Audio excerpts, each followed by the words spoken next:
From Backcountry Magazine, this is the Backcountry Podcast. I'm Adam Howard. Welcome to episode 3 of Backcountry Magazine's Plan B podcast. I'm Adam Howard. How have guides and adventurers been impacted by the COVID-19 pandemic? What was it like for those out in the mountains when the crisis emerged? And what about those who earn their livelihoods in the backcountry? In this episode, we go out there and back, connecting with 4 mountain people uniquely affected by the crisis. On today's show, we're joined by Leavenworth, Washington-based splitboarder Ryan Irvin, who has widely shared his personal battle with the coronavirus. Photographer and writer Mary McIntyre was sailing from Iceland to Greenland when her boat was turned around by travel restrictions while halfway across the North Sea. Finally, we visit with Chamonix-based guides Miles and Liz Smart, who've been on lockdown in France through the heart of their guiding season since the middle of March. Now their guiding consists of wrangling their 2 children within a 1-kilometer strip of their apartment in Chamonix. And I'm joined as always by Backcountry Magazine editor-in-chief Lucy Higgins from her home in Vermont. I thought I'd start today with you, Ryan. We were supposed to see you 3 weeks ago in Utah at our annual gear test there, where we bring like 65 people in from around the country. You know, I won't lie, I know Lou and I were thinking like, well, should we really be even doing this? It was right when things were becoming real here in the U.S. And we get there and there's no Ryan. Why didn't you come? And if you could take us through your story leading up to that early March. Yeah, so my work season went a little longer than expected this year. I worked all the way into middle of February, and so I kind of had some catching up to do for my winter. I was on a trip in BC for 2 weeks, and then coming back from that, I'd committed to a trip to Holden Village, which is like a remote, tiny little kind of town in the middle of the Cascades. So I was going out on that the weekend before the test, and then I came out on Monday. You have to take a boat to get out. So I came out at like 5 p.m., and it just didn't make sense for me to make it all the way to Salt Lake City on Tuesday for dinner. So I kind of had to opt out, talking to Drew about it. And yeah, it was kind of crazy to end up with COVID that weekend because, I mean, you know, I could have spread it a lot further if I had ended up there. So yeah, that's kind of the basic gist of it. After realizing I couldn't do the backcountry test, I almost did demos up at the Baker Split Fest as well, which luckily Washington was ahead of the curve because we already had so many cases. And that ended up getting canceled. But again, like a lot of close calls kind of were like, I mean, part of it was the narrative of the country wasn't quite as serious. Like the social distancing talk kind of came into play that weekend that you guys were running the test, you know. And yeah, it was kind of like a little bit of a dodge bullet because as you know, the test isn't exactly we're all sharing space together and, you know, having a good time. So yeah, pretty wild experience for sure. Yeah. Well, thank you for not coming. It was really hard to miss. I'm excited for next year. But Miles and Liz, you guys were right in the middle of your season when Chamonix shut down. Can you kind of take us through how things transpired there in France generally and in the Alps in particular? Well, it all happened really quick. I mean, when it really first came onto my radar was the week before our Le Grave Steep camp, which was basically the week after our Le Grave Steep camp in March is when Italy shut down. I got an email from a client telling us that these cases were shooting up in Italy. And at that point, you know, it had shot up from roughly 4 cases up to about 400 cases. And at the time I thought to myself, oh, you know, it's not going to be that big a deal, you know, okay. You know, there's a few cases in Italy now. And that was halfway through the week before our camp down in Le Grave. Went down and guided that. And then came up to Chamonix. The first day of our Chamonix camp was on a Sunday. And then that Monday, Sunday, we still could have guided in Italy. And that Monday, Italy shut down and the deaths started going up very quickly in Italy that week. It was pretty interesting, though. Chamonix is right on the border of Italy, so, you know, it's pretty easy to drive through the tunnel, and they didn't close the borders. France didn't close the borders. So that whole week, there were still people coming in and out of Italy a bit, but Italy was shut down and things seemed really serious there. And we guided everything as normal in Chamonix. We went heli skiing in Switzerland on the Friday at the end of the week. That evening, Switzerland declared that all the ski areas were going to be shut. Saturday, we skied in Chamonix, and then Saturday night, they declared that all the ski areas in France would be shut. So Sunday, they were closed, and then Tuesday, France went into full lockdown. So it was fast. And maybe had we been watching the news and had a little more medical experience, we might have seen it coming, as I'm sure a lot of people did. But we were just guiding and doing our thing, and it was like, oh, all of a sudden, but if you look at that timeline closed. that I just described as well, it went from those 4 cases in Italy to a crisis in really a couple days. Wow. Yeah, it seems like Europe. Well, let me ask you this: have you seen in Europe the spikiness around some ski areas, some specific ski areas? Like here, we've got Sun Valley, Crested Butte. I think honestly, it's almost all ski areas. Some ski areas are worse than others, but I think a lot of it comes down to testing. But once you finally get on the ground and you start hearing from people, and obviously we don't have the testing, but of the people that I know around Chamonix, I probably know more people now that have had symptoms. Now it's hard to say if they had COVID or not. We also had some symptoms, and I think that all the ski towns have been hit hard. Maybe small mom and pop resorts haven't been hit that hard, but the reality of places like Chamonix, like Verbier, like Zermatt, like Aspen, like Sun Valley is that they attract people from all over the world, and that's where the spread came from. So. Yeah, speaking of travel, Mary, you had quite the trip planned for the spring that ended up getting shut down. Could you give us a rundown on it? Yeah, so I think my story echoes the others pretty closely.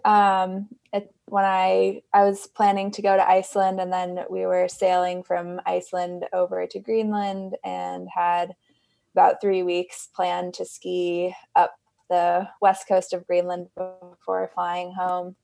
And when I was leaving for Iceland, I flew through Seattle, which had just declared a state of emergency for the coronavirus, and things were starting to feel a little bit weird. And I was honestly kind of happy to be getting out of the country and going to Iceland, which seemed like kind of a little safe haven. And I actually talked on the phone with Lucy right when I got there, and she was at the backcountry test, and it sort of still seemed like business as usual for a lot of people. And it was pretty crazy how quickly things changed.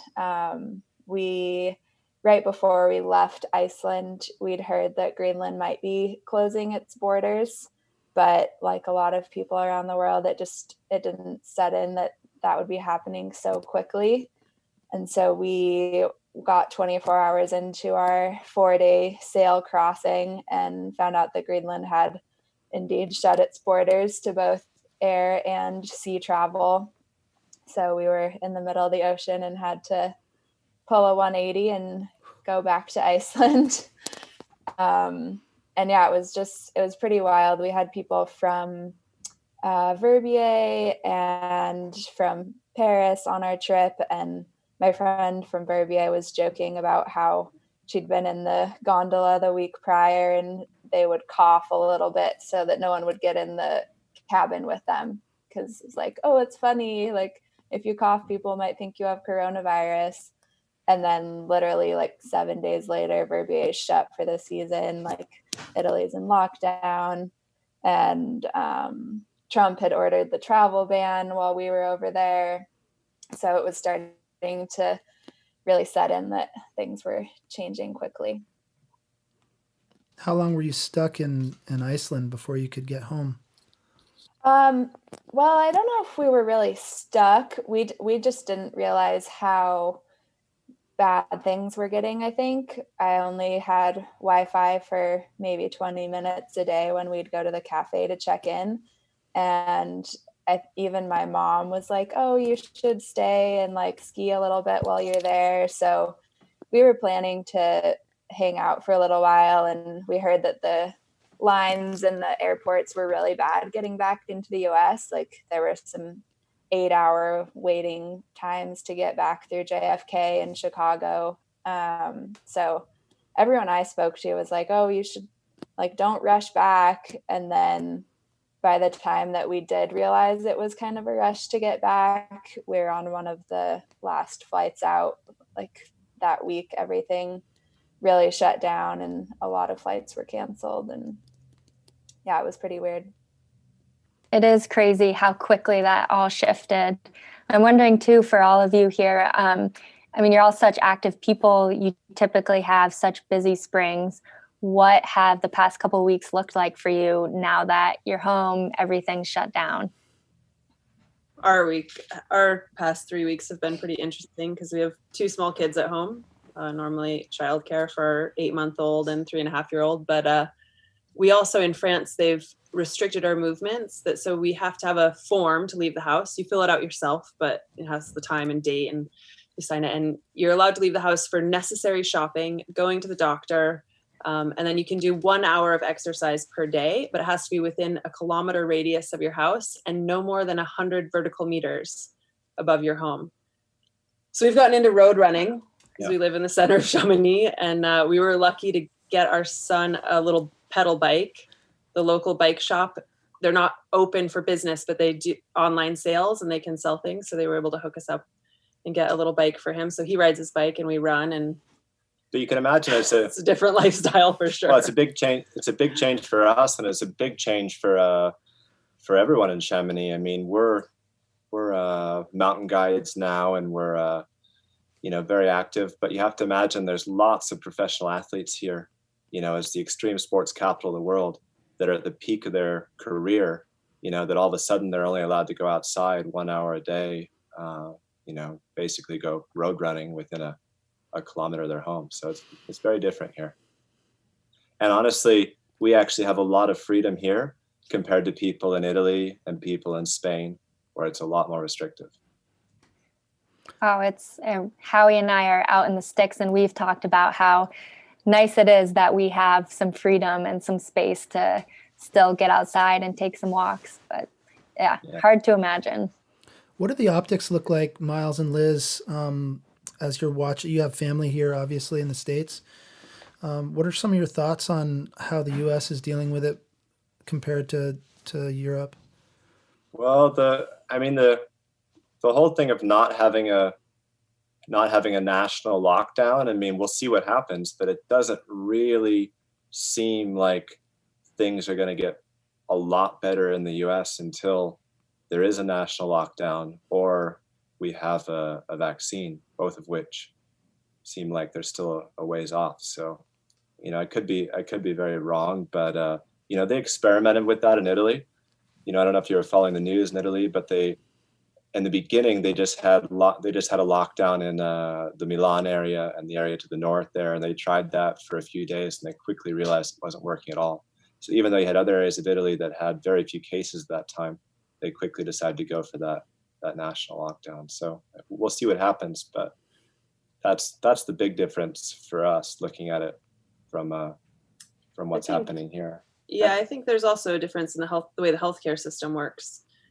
It's definitely, being in France, I feel like we're lucky that we've got more of a national healthcare system, and it is working fairly well. I would say we have a couple of friends who are doctors and work as nurses here and doctors, and it's, obviously there's still a lot of things going wrong, but it's working pretty well. My mom was here. My mom's 78 and she was in Chamonix when, for most of the winter, she was supposed to leave on March 31st, but with the travel ban coming from Trump, she was afraid that she wouldn't get back to the US. And we debated for quite a few days whether we should send her back or just keep her in France. And honestly, we felt like she would be safer in France. And luckily she went back like Mary did a bit later. So she was, a few people on the flight and it was easy to get through the airports and it was quite quiet. But we were like, probably if you do get sick, you're better off here. I mean, what seems scary to me in the U.S. is just the lack of the lack of hospital beds compared to France, for example. I mean, France has more than twice as many hospital beds as the US, and it seems like certain areas per capita, and it seems like certain areas they've really been taking some initiative, like in Seattle where my parents are. They've built a big temporary military hospital in the football stadium downtown. But I mean, we thought about, like Liz said, we thought about it a lot just with sending her mom home, and with my parents. We have a lot of family in the US. There's still a lot of, I mean, we're nervous for everyone here, but there's a lot of nervous energy for the US for us. Yeah, I was pretty surprised coming back that I thought I was going to be coming back into pretty serious lockdown. And when I got off the plane, they took my temperature and asked if I had felt any flu symptoms. And I said no, and that was the extent of it. And they said that they would follow up in another week or two and see how my quarantine was going. And of course, I never heard from anyone. And in Utah, we're pretty lucky that we don't have as many cases as California or Washington, but we also are not under orders to stay at home. We're in a stay safe, stay home, because our governor didn't want to make it seem like wartime and call it shelter in place.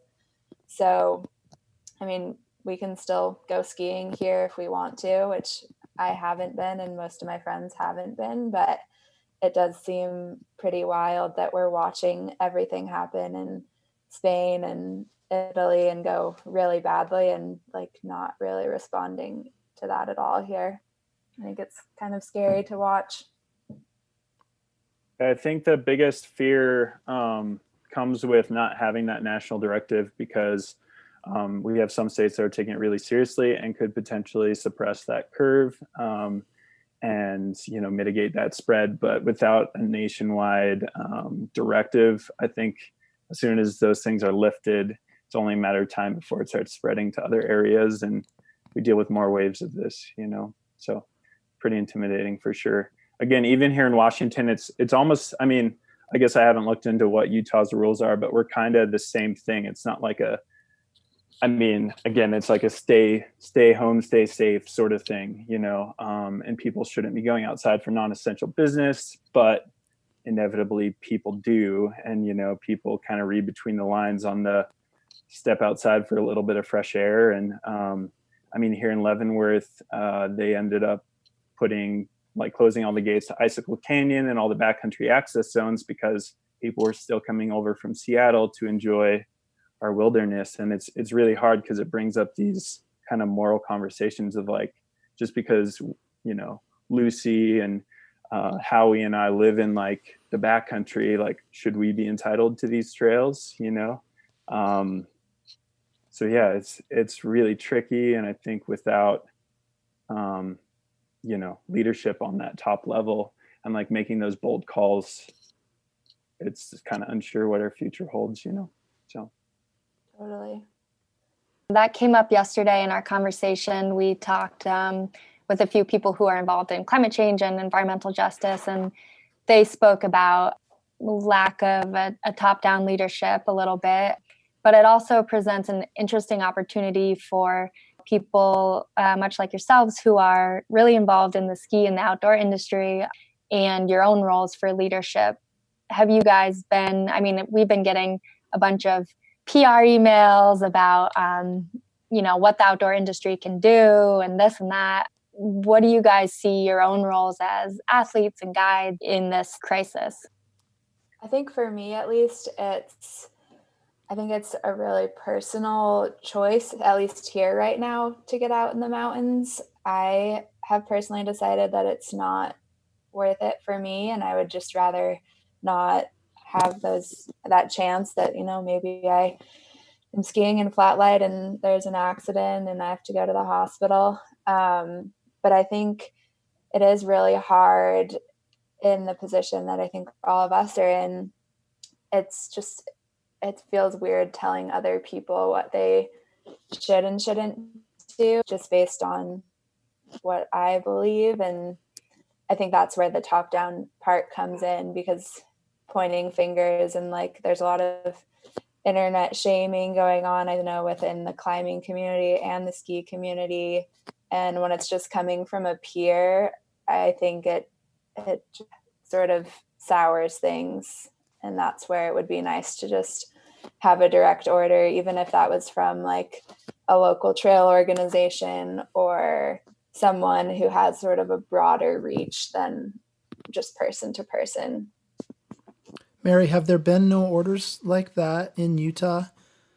No, we've had, at least around the foothills, a few of the trail organizations have issued things about like, please maintain 6 feet on the trails and try not to jam up the parking lots. But as far as now, like we're still allowed to go up both Big and Little Cottonwood, and there's no backcountry closures here.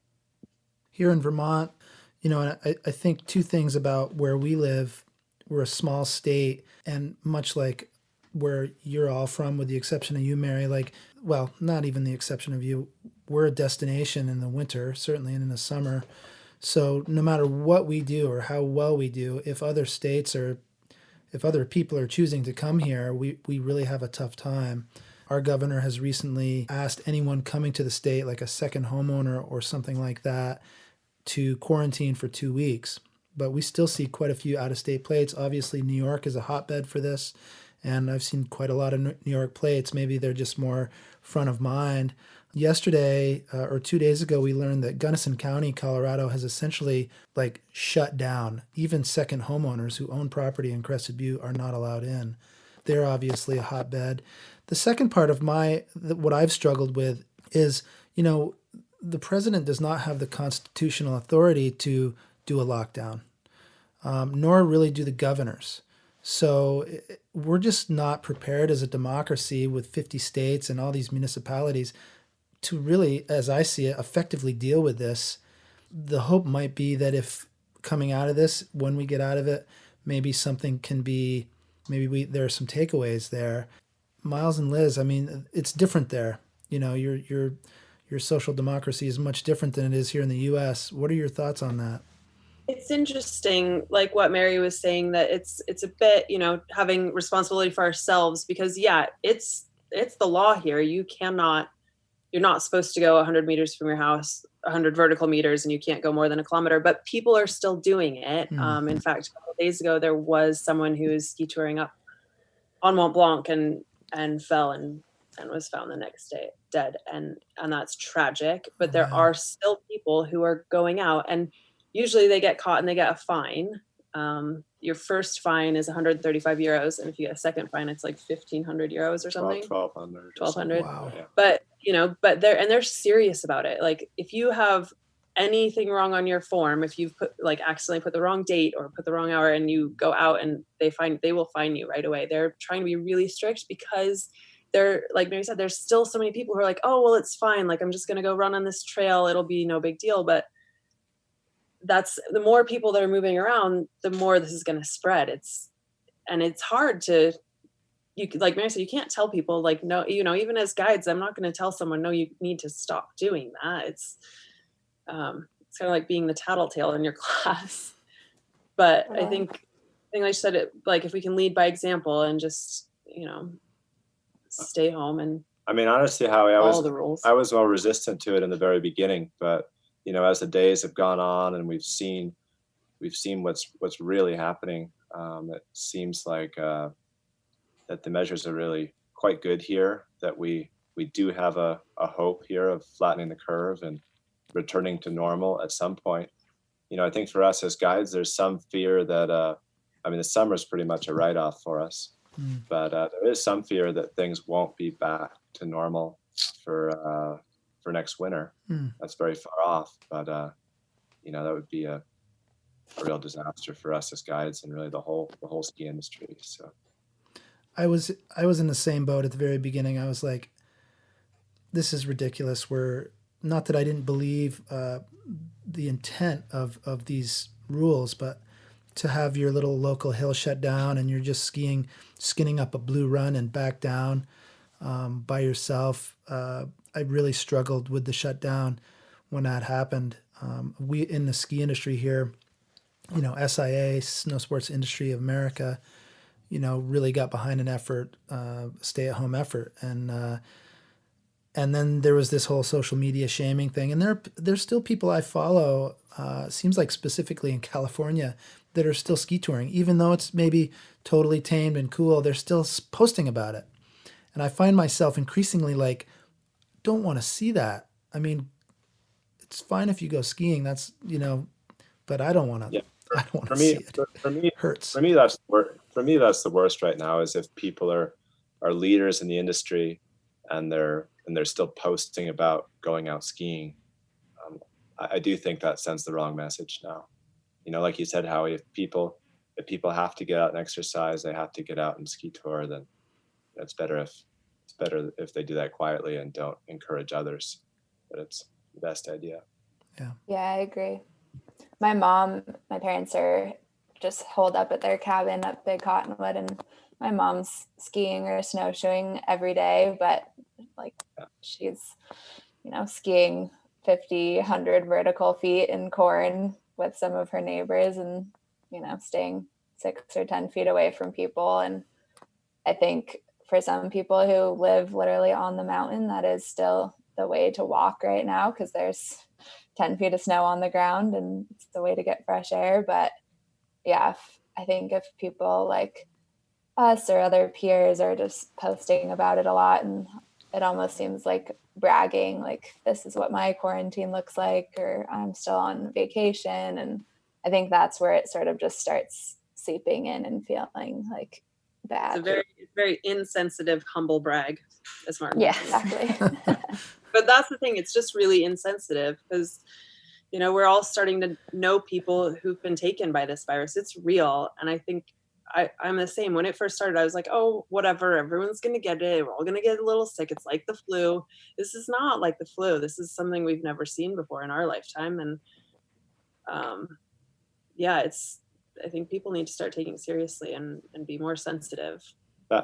Our last week of skiing the Chamonix steep camp here in Chamonix is when things shut down in Italy, and I have a good friend who's living in Aosta, Italy, and he had just got back from an expedition in Nepal that week, and basically his first or second day back, they were already in shutdown. He was like, okay, I'll go for a little ski tour, and coming back from it was either going or coming back from the ski tour, he got told by the police that he wasn't allowed to ski tour anymore.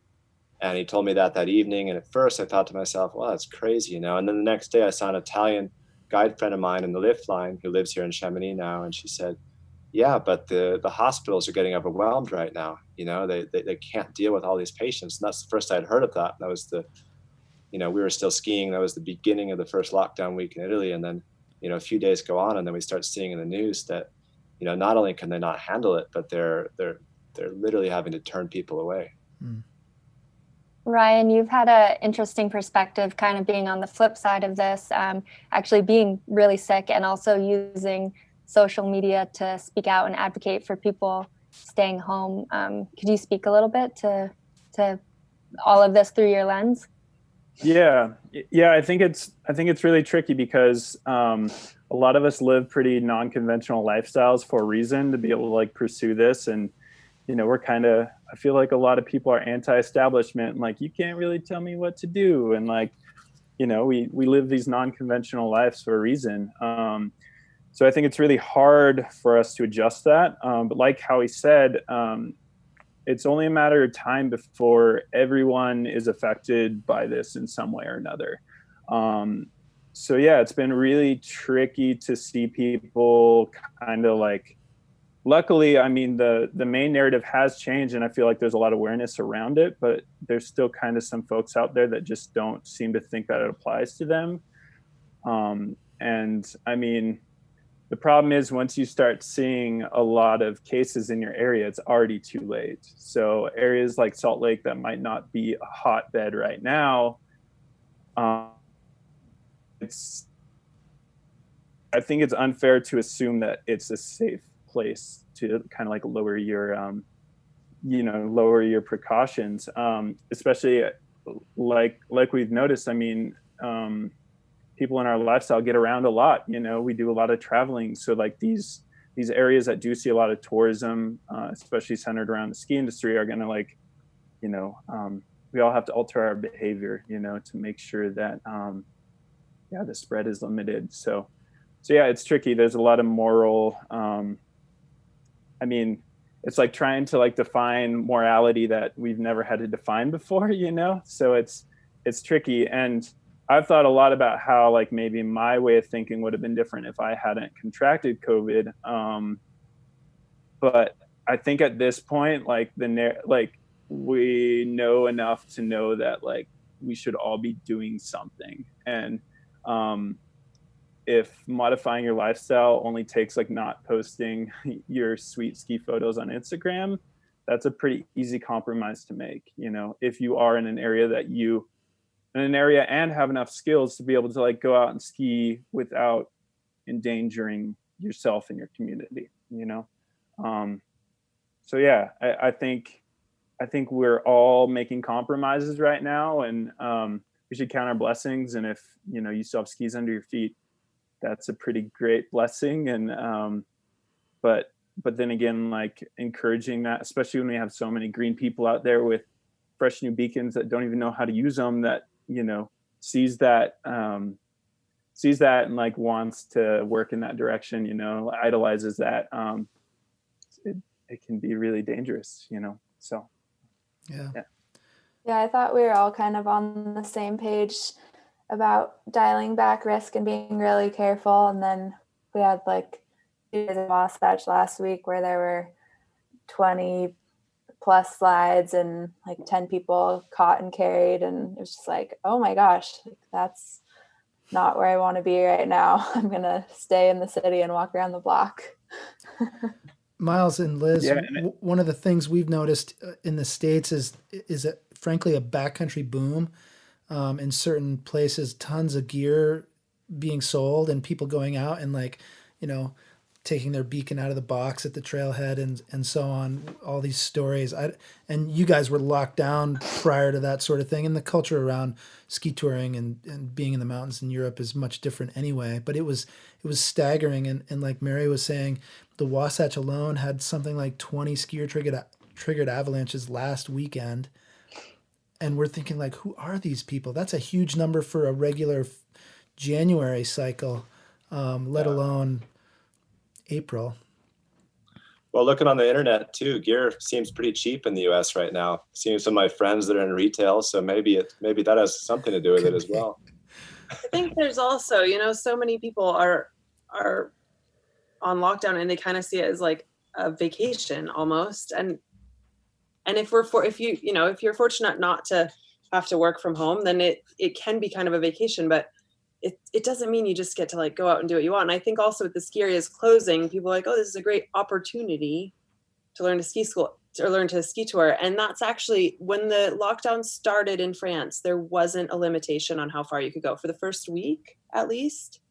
For the first week there, you could go out for exercise and there was no limitations. And there were loads of people ski touring and hiking and up in the mountains. And I think it wasn't so much here that caused the lockdown. It was other places where people were driving to trailheads, and they were getting congested. And there were, loads of people out around lakes and in parks because it was really nice, sunny weather, spring weather. And so they decided like, no, you have to stay close to your house because we can't have all these people getting together. But that's the thing in France is like the government was able to see this being a problem and stop it. And I think that's the problem in the US is that there's no one who can control these people. And to be honest, in the beginning, I didn't really understand. I was like, fine, whatever. We like stay apart. We went on long hikes and stuff. And, I think the layperson, we're not trained to know how to deal with an epidemic. Like none of us learned this in school. We need to maybe have like a special group of people that are trained to do that the government trusts. Might be a good idea. Novel idea.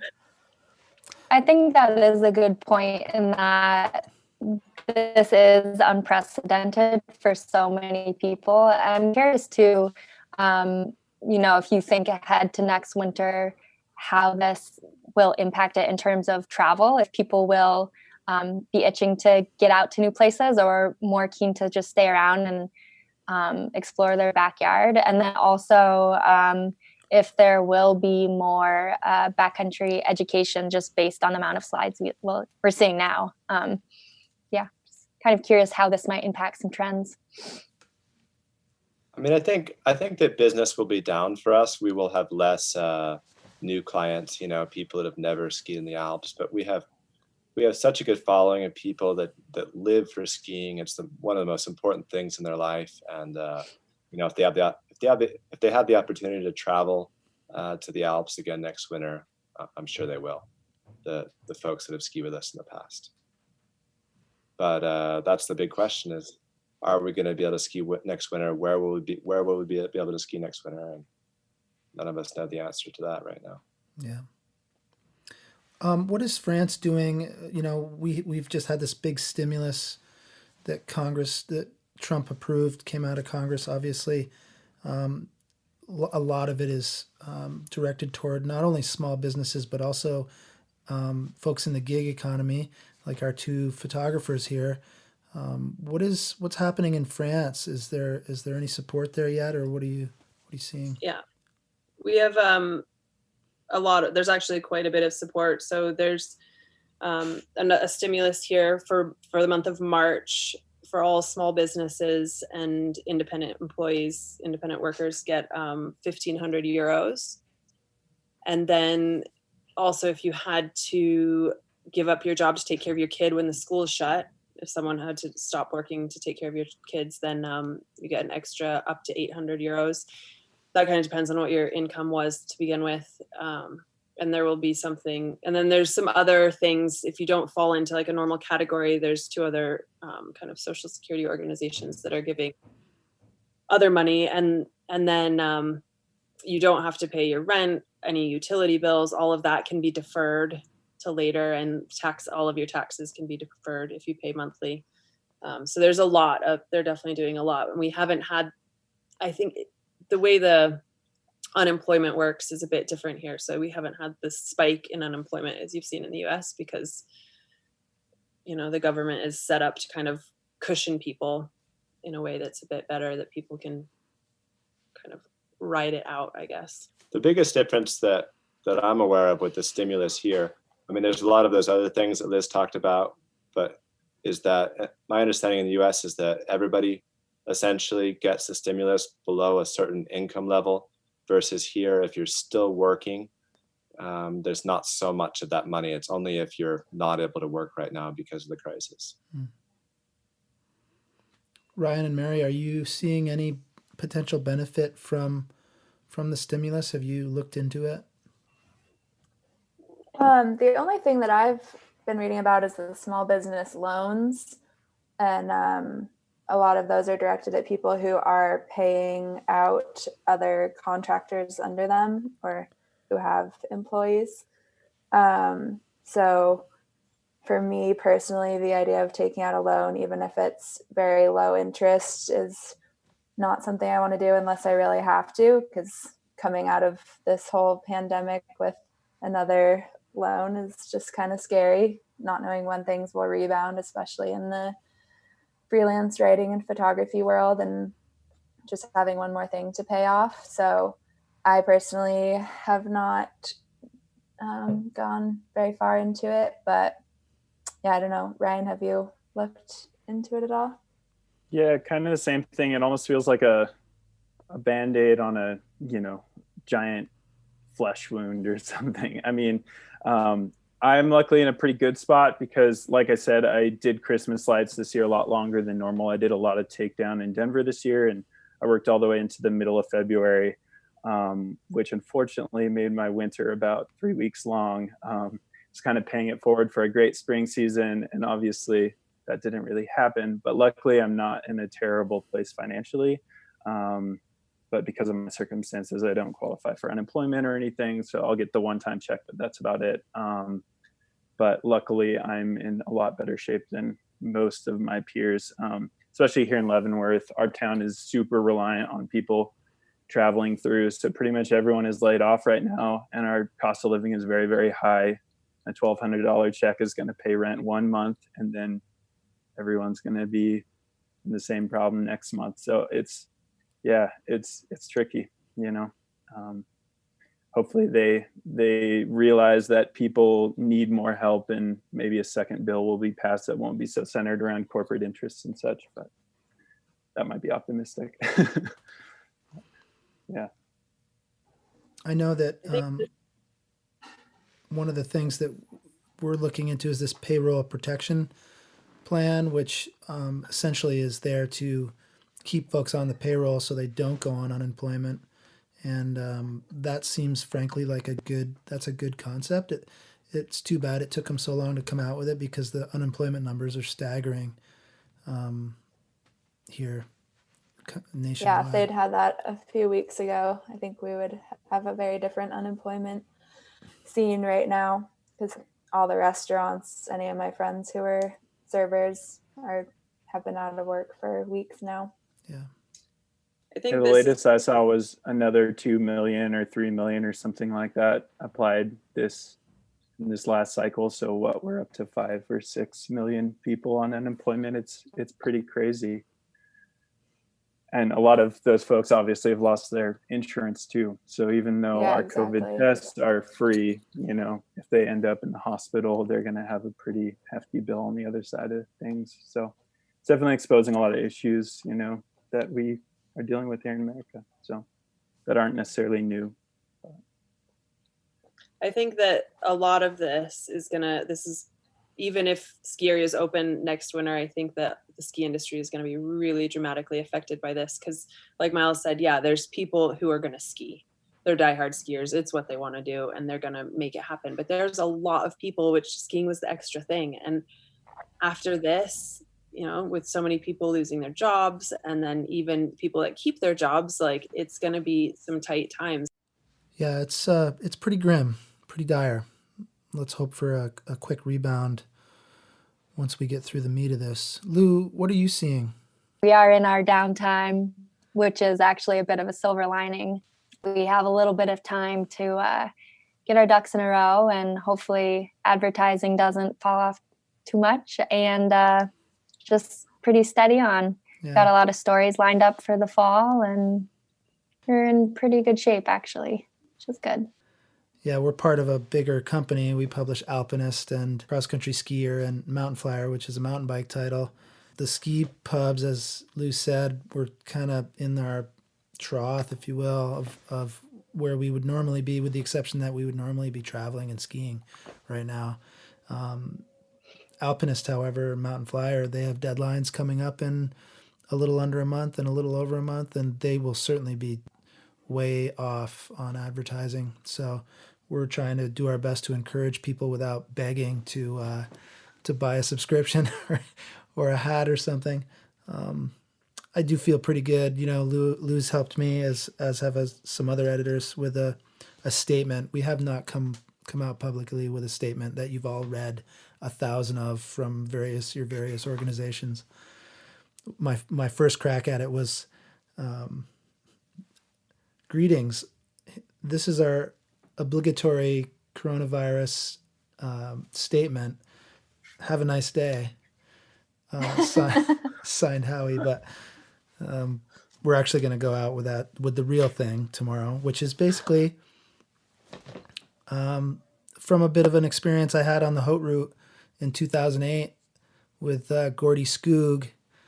And I asked him, we were like trying to get up over the Col de Chardonnay, and we were hours and hours behind. We had no guide. We were just cowboying it and had no clue what we were doing, and we were hours and hours late. And there was no way we weren't going to get to the hut in the dark.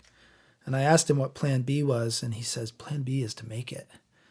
So I kind of riffed off that, and that's generally our plan now, is to make it. It's a good plan. Yeah. So we improved, Howie, because I don't think we left Chamonix until 10:30 or 11 o'clock because of lost baggage, and we still made it to the hut for dinner, remember? Oh, yeah. Well, I do remember, and I want to say we got off the tram at like 1 o'clock. I don't think it was quite that late, but the one I'm talking about, the first one. Oh, the first one. Okay. Yeah, the one when we were doing it there on our circumnavigation of Mont Blanc, which was so great. We were not that late, and we took a different route, right? We didn't go over the Col de Chardonnay. Exactly. Instead of going over the Col de Chardonnay and then the Fenêtre de Salina, we went over the Col de Passon and then the Col Superior de Tours. But we still made good time because I don't think we were at the top of the Grand Montée until 11, definitely after 11. And yeah, we made it in time for dinner. So we did all right. That was great. All thanks to you guys. And Liz, you were pregnant at the time, and now your son is almost 4 years old. It's crazy how things fly. Speaking of flying, we've muddled through about an hour here, nearly, and I want to thank each of you for joining us and using this opportunity to get together, if virtually. Thanks, Howie. It's great to see all your faces. Thanks, Howie. Thanks, everyone. Thank you for joining us for another Plan B podcast here at Backcountry Magazine. We're really enjoying these conversations. We hope you are too. If you care to, as you've heard, there are no advertisements, so this is entirely supported by our listeners and our subscribers. So if you'd like to support us in any way, please visit backcountrymagazine.com/podcast. Until next time, I'm Adam Howard. Thanks for listening.